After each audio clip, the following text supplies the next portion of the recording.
Palavra da Verdade, com Hernandes Dias Lopes. Meus irmãos, nós vamos abrir a Palavra de Deus no Evangelho de Cristo, conforme o relato de Mateus, capítulo 24.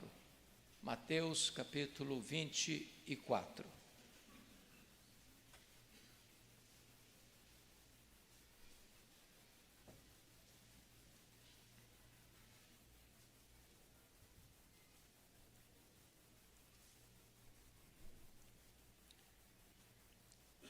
Está escrito o seguinte: tendo Jesus saído do templo, ia se retirando quando se aproximaram dele os seus discípulos para lhe mostrar as construções do templo. Ele, porém, lhes disse: não vedes tudo isto?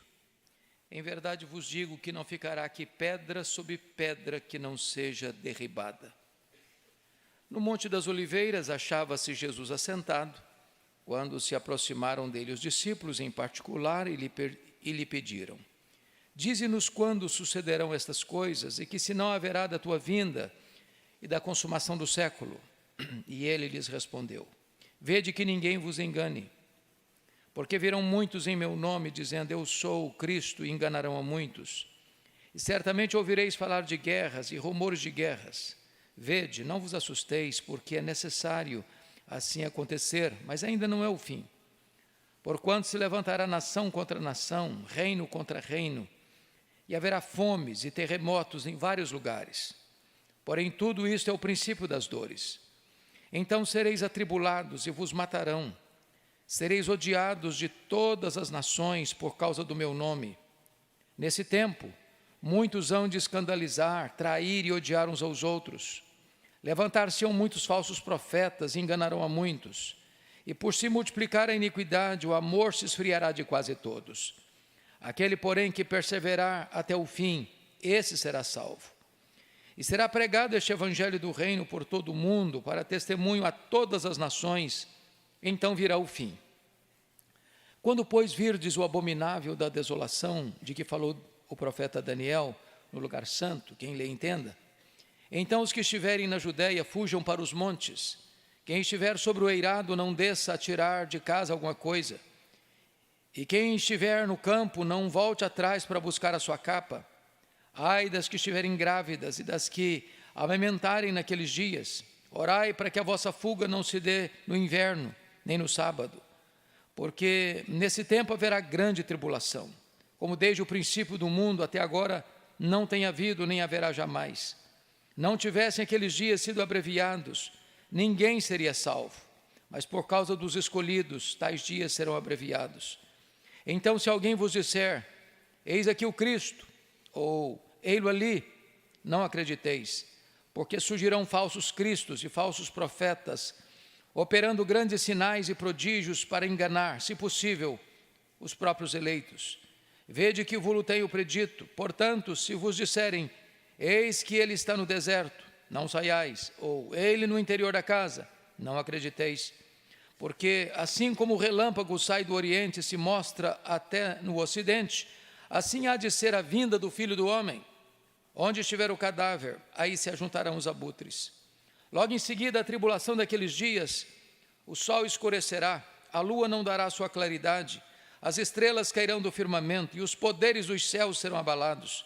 Então aparecerá no céu o sinal do Filho do Homem. Todos os povos da terra se lamentarão e verão o Filho do Homem vindo sobre as nuvens do céu com poder e muita glória. E ele enviará os seus anjos com grande clangor de trombeta, os quais reunirão os seus escolhidos dos quatro ventos, de uma a outra extremidade dos céus. Aprendei, pois, a parábola da figueira. Quando já os seus ramos se renovam e as folhas brotam, sabeis que está próximo o verão. Assim também vós, quando virdes todas essas coisas, sabei que está próximo às portas. Em verdade vos digo que não passará esta geração sem que tudo isto aconteça. Passará o céu e a terra, porém as minhas palavras não passarão. Mas a respeito daquele dia e hora ninguém sabe, senão, nem os anjos dos céus, nem o Filho, senão o Pai. Pois assim como foi nos dias de Noé, também será a vinda do Filho do Homem. Porquanto, assim como nos dias anteriores ao dilúvio, comiam e bebiam, casavam e davam-se em casamento, até o dia em que Noé entrou na arca, e não o perceberam, senão quando veio o dilúvio e os levou a todos, assim será também a vinda do Filho do Homem. Então 2 estarão no campo, um será tomado e deixado o outro. 2 estarão trabalhando num moinho, uma será tomada e deixada a outra. Portanto, vigiai, porque não sabeis em que dia vem o vosso Senhor. Mas considerai isto: se o pai de família soubesse a que hora viria o ladrão, vigiaria e não deixaria que fosse arrombada a sua casa. Por isso, ficai também vós apercebidos, porque a hora em que não cuidais, o Filho do Homem virá. Quem é, pois, o servo fiel e prudente, a quem o Senhor confiou os seus conservos para dar-lhes o sustento a seu tempo? Bem-aventurado aquele servo a quem o seu Senhor, quando vier, achar fazendo assim. Em verdade vos digo que lhe confiará todos os seus bens. Mas se aquele servo, sendo mau, disser consigo mesmo: meu senhor demora-se, e passar a espancar os seus companheiros e a comer e beber com ébrios, virá o senhor daquele servo em dia em que não espera e em hora que não sabe, e castigá-lo-á, lançando-lhe a sorte com os hipócritas. Ali haverá choro e ranger de dentes. Meus amados, eu gostaria de tratar com vocês nesta noite sobre os sinais da segunda vinda de Cristo. A segunda vinda de Cristo é a gloriosa doutrina da esperança cristã. Esta doutrina é a acrópole da fé cristã. É o ponto mais alto, culminante da nossa fé. Muitas pessoas negam que Jesus voltará. Outras pessoas beiram a loucura, marcando a data para ele voltar. Outros vivem até acreditando que ele volte, mas uma conduta, um comportamento que é incompatível com essa expectativa. A segunda vinda de Cristo é necessária para que a história tenha uma consumação. Alguns ideólogos pensam que a história está à deriva, que a história caminha sem freios, como um caminhão ladeira abaixo. Outros acham que a história é uma tragédia, sem rumo, sem esperança, como um universo fechado, sem janelas, sem qualquer perspectiva. Outros acham que a história está dando voltas. O que é, o que foi, e o que é, também é o que será. Nada vai mudar. As coisas estão rodopiando, sem rumo, sem direção. Porém, nós cremos que a história não está à deriva. Que a história é teleológica, ela caminha para um telos, para um fim, para uma consumação. E nessa consumação, a vitória retumbante é de Cristo e da sua igreja. A história está sendo levada para esse momento apoteótico, quando o Senhor Jesus Cristo virá e colocará todos os seus inimigos debaixo dos seus pés e julgará as nações. E haverá então uma bem-aventurança eterna e haverá também uma condenação eterna. Esse texto que nós acabamos de ler é o mais amplo, mais completo sermão escatológico, profético, proferido por Jesus.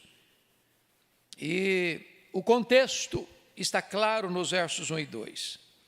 Se você perceber no capítulo 23, Jesus tinha acabado de proferir suas últimas palavras, trazendo uma sentença para o templo, mostrando que aquela casa ficaria deserta.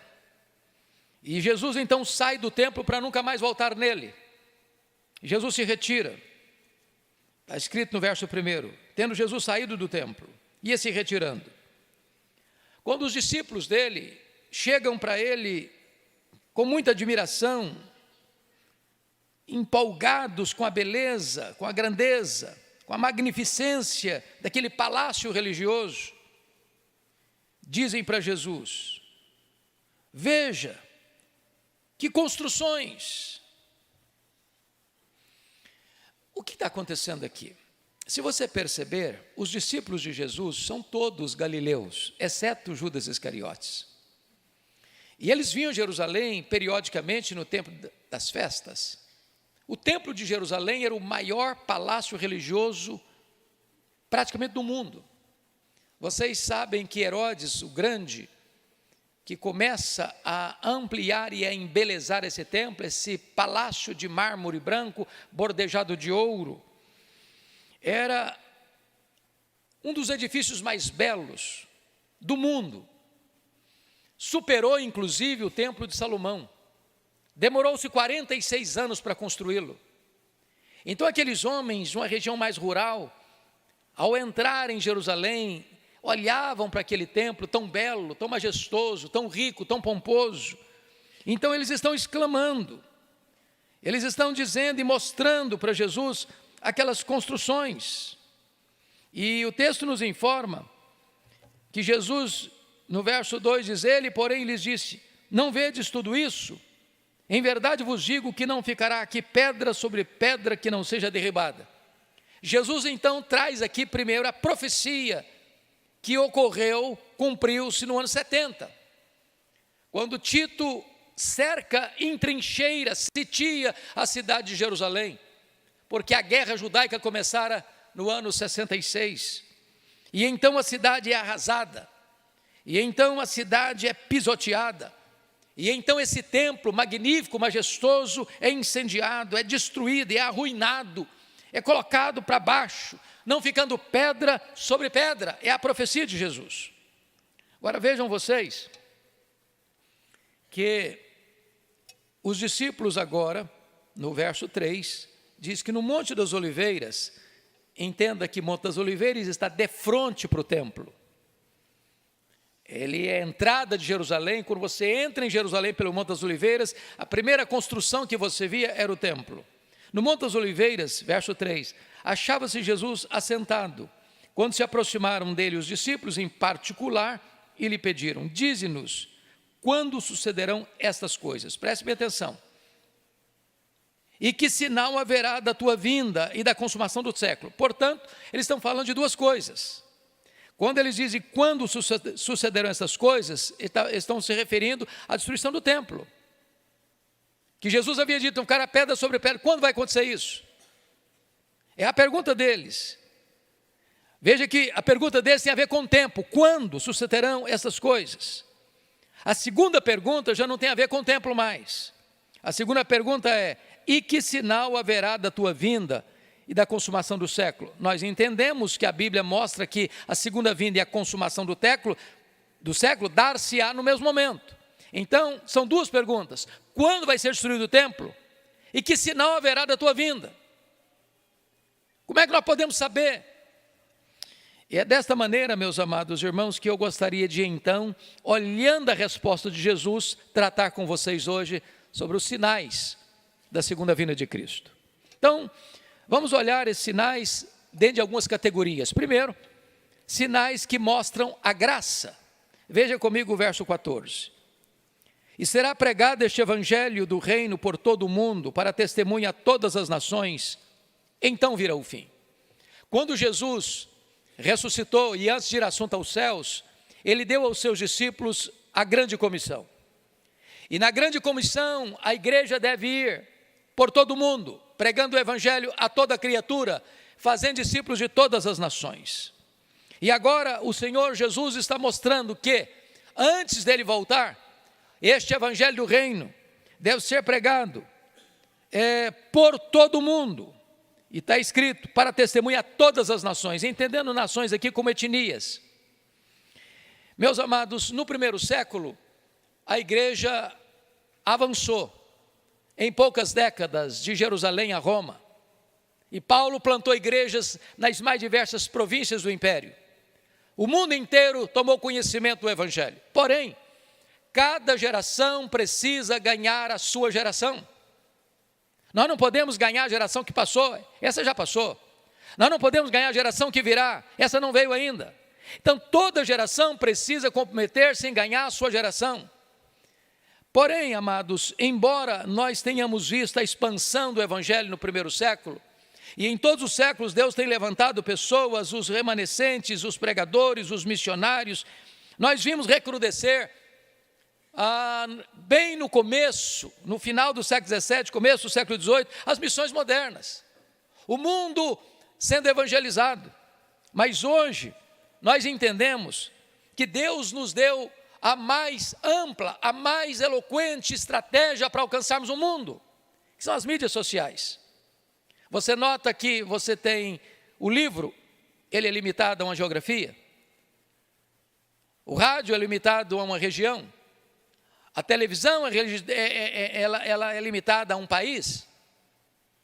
Mas as redes sociais alcançam o mundo inteiro. Nós estamos reunidos aqui nesse templo. Tem mais pessoas conectadas conosco na internet do que gente aqui dentro.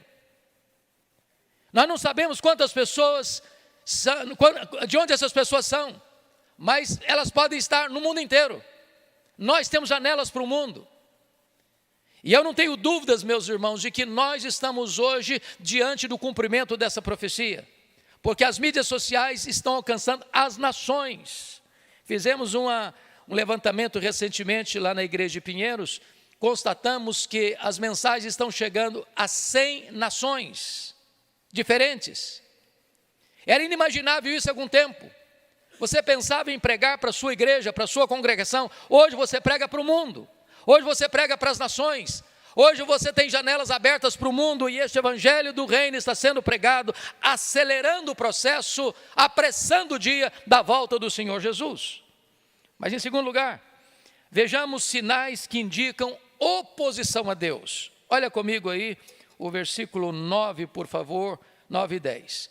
Então sereis atribulados e vos matarão, sereis odiados de todas as nações por causa do meu nome. Nesse tempo muitos vão se escandalizar, trair e odiar uns aos outros. Agora olha os versos 21 e 22. Porque nesse tempo haverá grande tribulação, como desde o princípio do mundo até agora não tem havido, nem haverá jamais. Não tivessem aqueles dias sido abreviados, ninguém seria salvo, mas por causa dos escolhidos, tais dias serão abreviados. Então aqui é a grande tribulação, é a perseguição religiosa. A igreja é perseguida não porque pratica crimes, ela é perseguida por causa do nome de Jesus. O mundo sempre odiou Jesus. O mundo nunca foi parceiro da igreja, porque a igreja é o corpo de Cristo. Então, o que é muito importante você entender como sinal da segunda vinda, é que na medida que os anos vão passando, você se lembra que no primeiro século, os imperadores romanos de Nero, quando o incêndio de Roma ocorreu em 17 de julho do ano 64, até chegar o período em que a paz foi estabelecida, milhões de cristãos, milhares e milhares de cristãos foram mortos. Mortos crucificados, mortos queimados, mortos jogados das arenas. Mas se você olhar agora, mais recentemente, foi no século XX que aconteceu o maior número de cristãos assassinados. Assassinados pelo nazismo, assassinados pelo fascismo, assassinados pelo comunismo, assassinados pelas religiões radicais. E hoje, mais do que nunca, o povo de Deus está sendo perseguido fisicamente, perseguido com prisões, perseguido com fuzilamentos, perseguidos ideologicamente, perseguidos em todos os setores, cumprindo a profecia do Senhor Jesus. A igreja está sendo odiada por causa do nome de Jesus. Mas em segundo lugar, outro sinal que indica oposição a Deus é a apostasia. Olha comigo os versos 4 e 5, por favor. E ele lhes respondeu: vede que ninguém vos engane, porque virão muitos em meu nome, dizendo eu sou Cristo, e enganarão a muitos. Se você perceber do verso 24, porque surgirão falsos cristos e falsos profetas, operando grandes sinais e prodígios para enganar, se possível, os próprios eleitos. E o que você tem visto no mapa religioso do mundo? Surgem 5 novas religiões por dia hoje. Você tem religiões milenares, que se afastaram da verdade. Hoje você tem, por exemplo, o islamismo, que é a maior religião numérica do mundo, ultrapassando o catolicismo romano. Você tem religiões seculares, budismo, shintoísmo, hinduísmo e tantas outras. Mas hoje você tem seitas e mais seitas que vão surgindo a cada momento, cada uma com as suas doutrinas, cada um com seus ensinamentos, fugindo completamente ou parcialmente, que torna-se a mesma coisa, ou talvez até mais sedutor e mais perigoso, afastando as pessoas da verdade. E esse panorama do crescimento das falsas doutrinas, de falsos profetas, de falsos mestres, de falsos cristos, de falsas doutrinas, de falsas igrejas, de falsos crentes, é um sinal eloquente da volta do Senhor Jesus Cristo. Mas tem mais. A depravação moral, confira comigo o versículo 12. E por se multiplicar a iniquidade, o amor se esfriará de quase todos. Veja você que a iniquidade, ela não só cresce, ela se multiplica. E o que é o mundo de hoje? Da ditadura do relativismo, onde não há apenas uma tolerância do erro, mas uma promoção dele. E mais, uma inversão de valores. Nas palavras do profeta Isaías, chamam luz de trevas, chamam treva de luz, chamam o doce de amargo, o amargo de doce. É uma sociedade que não tolera absolutos, é uma sociedade que não aceita regras, é uma sociedade que pavimenta o caminho do homem da iniquidade. E o que é o homem da iniquidade? Na língua grega é anomos, e anomos é o homem sem lei. Ele vem nessa esteira da ditadura do relativismo, exatamente a multiplicação da iniquidade. Aquilo que era vergonhoso agora é aplaudido, aquilo que era proibido agora é aprovado e aplaudido, aquilo que era opróbrio agora é honra, aquilo que era totalmente vergonhoso agora é incentivado à luz do sol. Sinal eloquente da segunda vinda de Cristo. Mas veja comigo, versículo 15, a própria figura do anticristo. Quando, pois, virdes o abominável da desolação de que falou o profeta Daniel, no lugar santo, quem lê entenda. E o abominável da desolação, aqui, meus amados irmãos, é exatamente o anticristo. E se vocês perceberem que a agenda global, a agenda mundial, não só no Brasil, não só na América Latina, não só na América do Norte, não só na Europa, não só na Ásia. O mundo inteiro tem essa agenda hoje que está muito alinhada, se você ler com muita atenção, com essa plataforma de um ditador mundial que vem não tolerando absolutos, que é o homem da iniquidade. E nós precisamos nos acautelar. E aqui o Senhor Jesus Cristo vai misturar, ajuntar na resposta dele, contemplando as duas perguntas dos discípulos, porque a pergunta dos discípulos a pergunta foi dupla. Quando sucederão essas coisas? Ou seja, quando sucederá a destruição de Jerusalém, a destruição do templo? E daí a segunda pergunta: que sinal haverá da tua vinda e da consumação do século?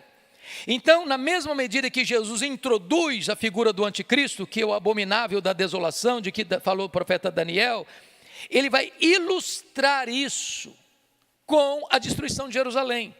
Veja aí você. Então os que estiverem versículo 16, então os que estiverem na Judéia fujam para os montes, quem estiver sobre o eirado, não desça para tirar da casa coisa alguma.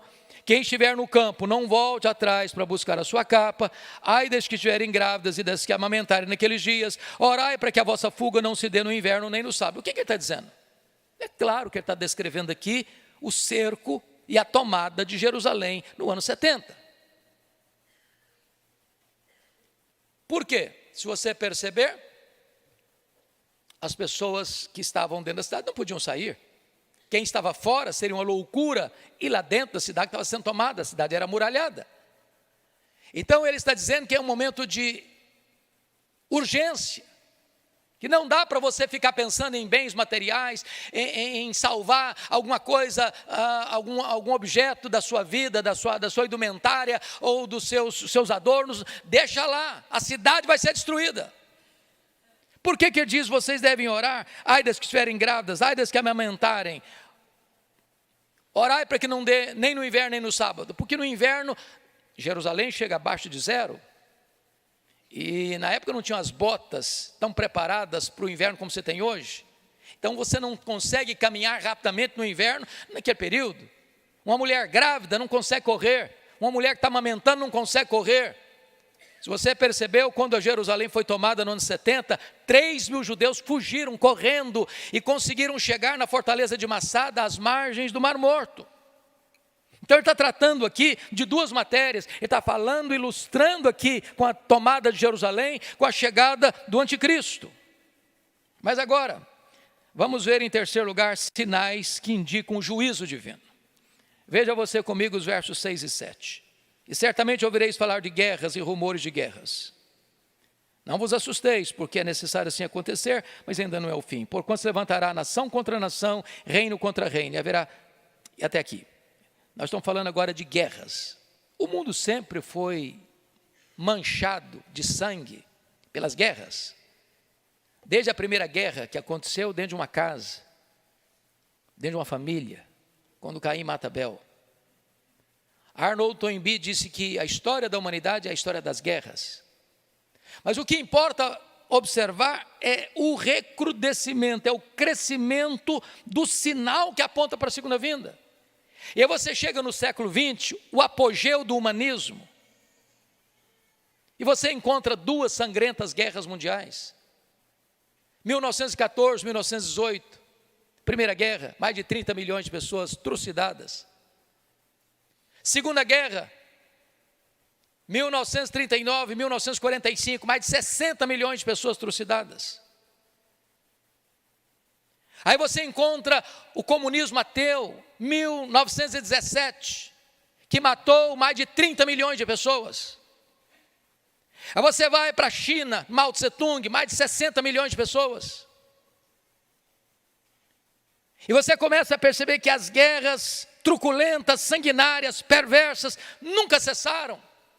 As guerras étnicas, as guerras tribais, as guerras ideológicas, as guerras religiosas. O mundo está completamente balançado pelas guerras e a terra está bêbada de sangue pelas vítimas das guerras.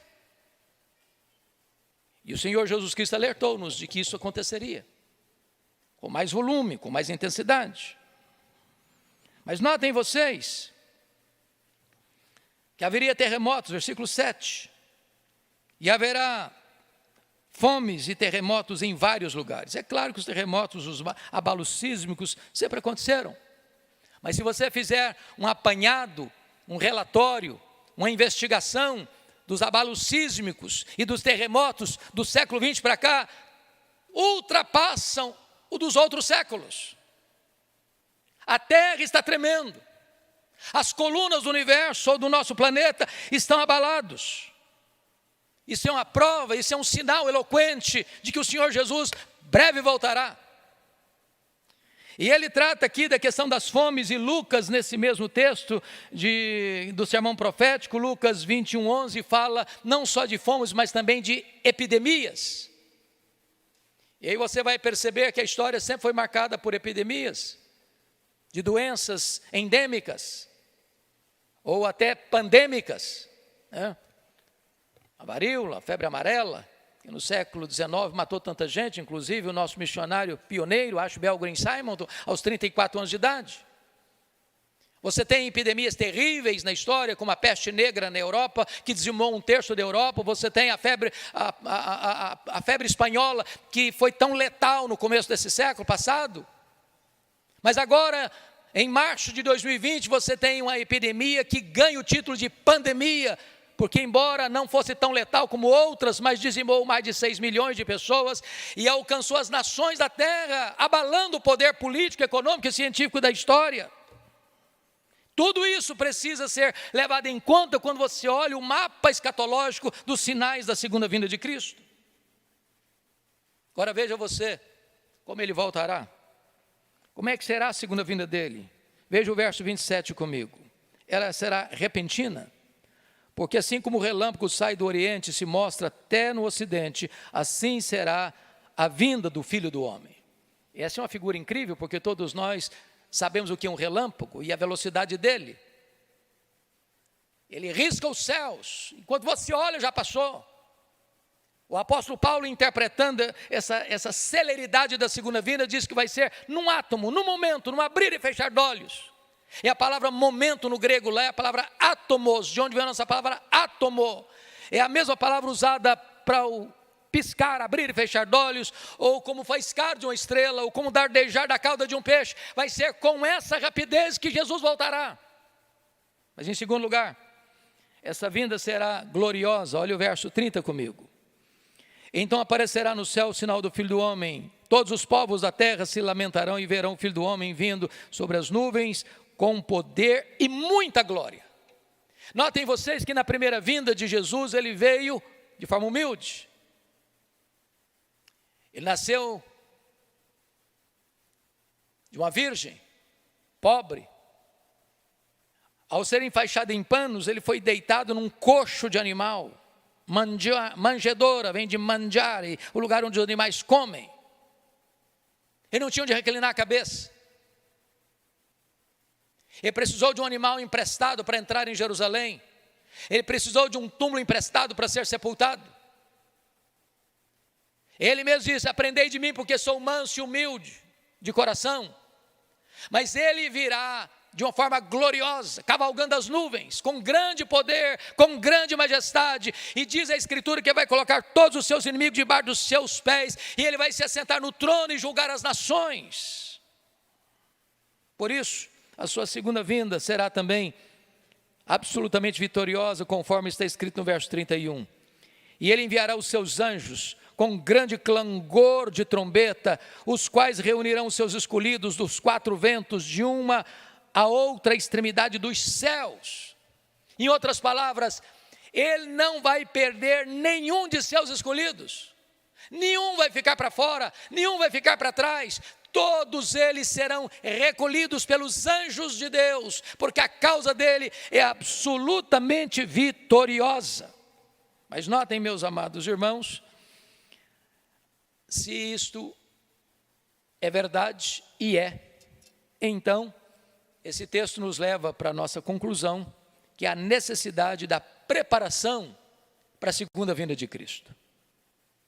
E a primeira coisa que eu quero chamar a sua atenção é que a segunda vinda de Cristo será precedida por avisos claros. Olha o verso 32 e 33. Aprendei, pois, a parábola da figueira. Quando já os seus ramos se renovam e as folhas brotam, sabeis que está próximo o verão. É óbvio. A primavera é sucedida pelo verão. E vocês sabem que a figueira, antes desse momento, ela está completamente desprovida dos seus ramos, dos seus brotos, das suas folhas. E o Senhor está dizendo o seguinte: olha para a natureza, olha para a figueira, esta árvore bonita que dá figo. Quando já os seus ramos se renovam e as folhas brotam, é primavera. E quando a primavera chega, você sabe que está chegando o verão. A primavera é sucedida pelo verão. E aí Jesus aplica esse fenômeno aí do mundo da agricultura. Assim também vós, quando virdes todas essas coisas, sabei que está próximo às portas. Que coisas? Que coisas? Exatamente os sinais que aqui foram apontados. A pregação do Evangelho, a perseguição religiosa, o aumento da iniquidade, as guerras, as fomes, as epidemias, o levantamento do homem da iniquidade, a pavimentação do seu caminho. Olha o mapa, olha o que está acontecendo, abra os seus olhos, veja o cenário. Mas, depois que mostra que ela será precedida por avisos claros, Jesus deixa claro que essa vinda será imprevisível, porque o verso 36 diz assim: mas a respeito daquele dia e hora ninguém sabe, nem os anjos do céu, nem o Filho, senão o Pai. O que Jesus está alertando aqui é que algumas pessoas, com uma espécie de mapa escatológico nas mãos, ousam insensatamente marcar datas. E todos aqueles que marcaram datas para a volta de Jesus caíram em opróbrio, em vergonha, porque não consideraram o alerta de Jesus. Esse dia é da economia do Pai. Esse dia ninguém tem controle sobre ele a não ser o Pai. Ele é imprevisível para nós. Mas mais do que isso, a segunda vinda, além de ser precedida por aviso imprevisível, ela é inesperada. Olha comigo o verso 37 a 39. Pois assim como foi nos dias de Noé, também será a vinda do Filho do Homem. Porquanto assim como nos dias anteriores ao dilúvio comiam e bebiam e casavam e davam-se em casamento até o dia em que Noé entrou na arca e não o perceberam, senão quando veio o dilúvio e os levou a todos, assim também será a vinda do Filho do Homem. Agora notem comigo, meus irmãos, que Noé pregou 120 anos. E ele falou, e ele alertou, e ele avisou, e as pessoas olhavam Noé construindo uma grande arca, sem nunca ter tido um temporal, uma chuva, uma tempestade, parecia loucura. E o texto diz que essas pessoas tocaram a vida, comiam, bebiam, casavam e davam-se em casamento, e eu pergunto a vocês, que mal há nisso? Que pecado há nisso? Comer, beber, casar e dar em casamento? Nenhum mal, nenhum mal. O problema da sociedade hoje não é só que as pessoas estão indo celeremente rumo à iniquidade, à perversão, à violência, à apostasia, ao ateísmo. Isso é fato. Mas pense naqueles que vivem uma vida regrada. São bons chefes de família, são boas donas de casa, são bons pais, boas mães, bons profissionais, bons trabalhadores, honrados. Pessoas religiosas, pessoas de bem, que estão aí comprando, vendendo, ganhando dinheiro, investindo, casando os filhos, investindo no futuro. Tudo isso é aplaudido, tudo isso é legítimo, tudo isso é lícito, tudo isso é bom. Qual o problema então? O problema é que essa sociedade secularizada faz tudo isso, mas coloca Deus na lateral. Deus não entra na vida delas, Deus não conta para a vida delas. Elas vivem a vida para elas, pensando nelas, não levam em consideração Deus. Assim viveu aquela geração antediluviana, até que veio o dilúvio. E esse dia será repentino. Não dá para preparar de última hora, não tem segunda chamada, não tem segundo tempo. Não tem oportunidade depois que ele voltar. Mas notem vocês que essa segunda vinda, ela será para juízo. Confira comigo os versos 40 e 41, que é um texto muito usado para uma interpretação equivocada do ensino de Jesus. Notem aí versos 40 e 41. Então 2 estarão no campo, um será tomado e deixado o outro. 2 estarão trabalhando num moinho, uma será tomada e deixada a outra. E aí tem a conclusão, portanto vigiai, porque não sabeis em que dia vem o vosso Senhor. As pessoas, via de regra, pegam esse versículo para exemplificar um arrebatamento secreto. Muita gente crê nisso, que a segunda vinda será em 2 turnos, que primeiro vem um arrebatamento secreto, onde nós estamos, por exemplo, nessa congregação aqui, numa suposição que apenas 70% aqui seja gente convertida, e então, aí Jesus arrebata a igreja, e os 70 sobe, e os 30 ficam aqui olhando para o lado, cadê fulano, cadê Beltrano, cadê ciclano? Há um hino muito conhecido, o mercado está vazio, seu trabalho já parou, que retrata essa vertente, esse entendimento. E aí eu imagine você está num avião, a 3.000 metros, e de repente o piloto é crente e é arrebatado e o avião fica desgovernado. Então são cenas de terror que as pessoas ensinam que arrebatamento vai ser secreto, então depois de uma grande tribulação de 7 anos e tal, e aí tem toda a perseguição, o anticristo faz aquela confusão toda, e só depois de 7 anos que Jesus vem visivelmente. A Bíblia não ensina isso. Com todo respeito àqueles que subscrevem essa linha de raciocínio, de interpretação, entendemos que ela não tem qualquer fundamentação nas Escrituras. Aliás, quando a Bíblia fala de arrebatamento, lá em 1 Tessalonicenses 4, 13 a 18, é no contexto da segunda vinda. A segunda vinda é única, ela é pessoal, ela é visível, ela é audível, ela é repentina, ela é inesperada, ela é inescapável, ela é vitoriosa, ela é gloriosa. Quando Jesus voltar, as cortinas da história se fecharão. Quando Jesus voltar, as prudentes entrarão nas bodas e a porta será fechada. Não tem mais segunda chance, não tem mais possibilidade de salvação. Jesus voltou, acabou. A história fecha as suas cortinas, aí é juízo. Ele vem e assenta no trono para julgar as nações. Uns serão levados para a bem-aventurança eterna, outros serão levados para a condenação eterna.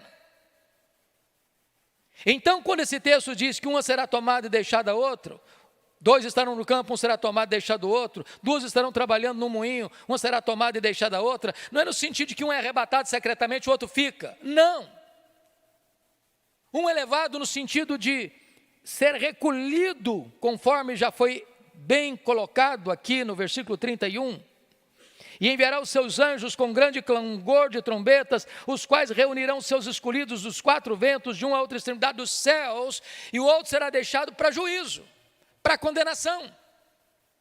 Porque a ordem é essa, não existe 2 diferentes, ou outras possibilidades, só existem 2.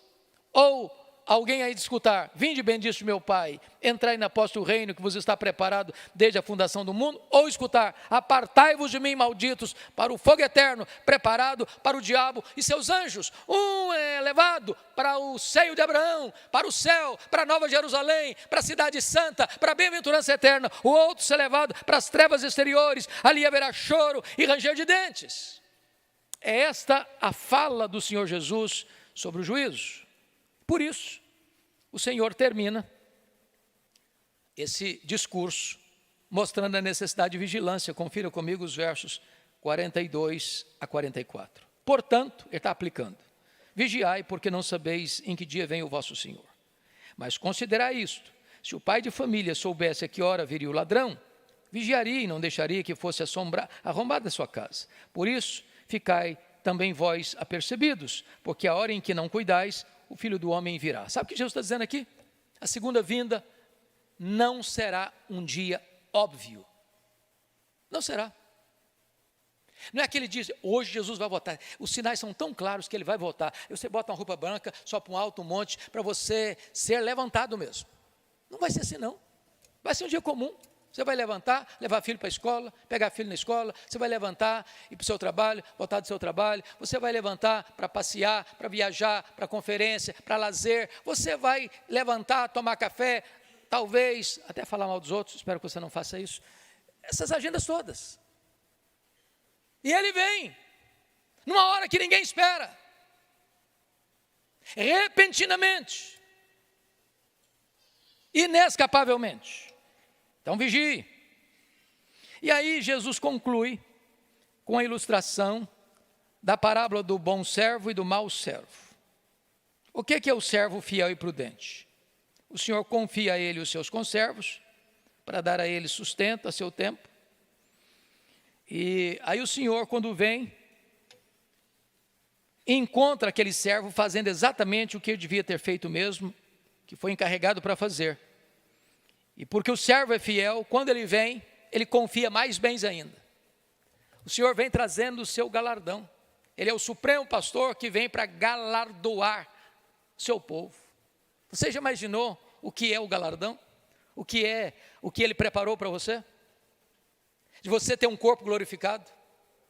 De você não ter mais choro, você não ter mais lágrima, não ter mais dor, não ter mais sofrimento, não ter mais tristeza, não ter mais defeito físico, não ter mais cansaço, não ter mais velhice, não ter mais preocupação, não ter mais ansiedade, não ter mais pecado. Você está para sempre na presença dele. É isso que ele preparou para você. Agora, a outra cena, versículo 48. Mas se aquele servo, sendo mau, disser consigo mesmo, meu senhor demora-se, passar a espancar os seus companheiros, e a comer e a beber com ébrios, virá o senhor daquele servo em dia em que não espera, e em hora que não sabe, e castigá-lo-á, lançando-lhe a sorte com os hipócritas, e ali haverá choro e ranger de dentes. Então hoje o Senhor Jesus está dizendo para você uma coisa: você vai ter que fazer uma escolha, uma opção, tomar uma decisão. Que tipo de servo você é? Servo leal prudente, obediente, que obedece o que ele manda, para que quando ele chegar você receba a recompensa? Ou você diz, não, ele vai voltar não, e vai demorar muito, deixa eu viver minha vida, do meu jeito, ao meu gosto, e não se preparar, e esse dia pegar você de surpresa, e aí não haverá mais chance, você ser lançado junto com os hipócritas, para um lugar onde não haverá mais chance de você sair, porque ali só haverá choro e ranger de dentes. Qual é a sua escolha? Qual é a sua decisão? O dia é hoje, a hora é agora.